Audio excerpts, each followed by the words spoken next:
everything is changing. And not only is it changing, but it's changing at an accelerated rate.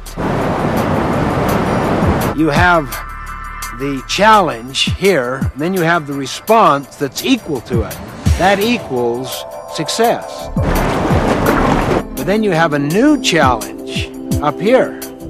The old successful patterns, processes, practices no longer work. Nothing fails like success. It requires an entirely new kind of response. What's the nature of the new challenge today? It's permanent whitewater. It's constant churning, changing environment. So it necessitates having a response that does not change.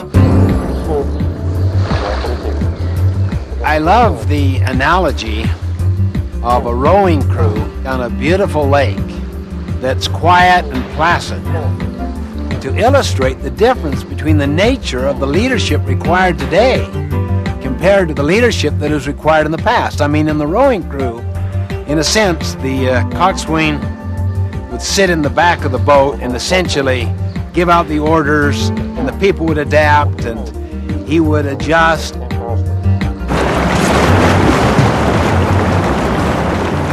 But on a turbulent whitewater situation, everyone has to have something inside them about what are we trying to do, what are the principles that are operating here, because if you try to manage them, they can't even hear you for the noise, the roar, and they have to have it inside them.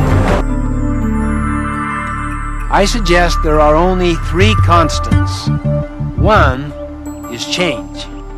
2 is principles.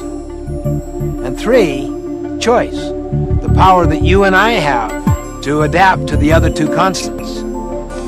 The greatest need we have in this whitewater world, this permanent whitewater world, is something that does not change, a changeless core.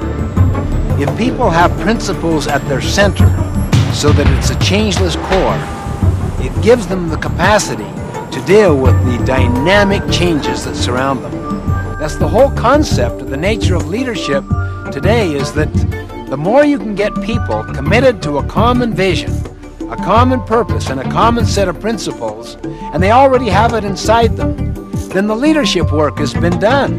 And that's what the concept of principle-centered leadership is that you get principles into the heart and minds of people, and then into their culture.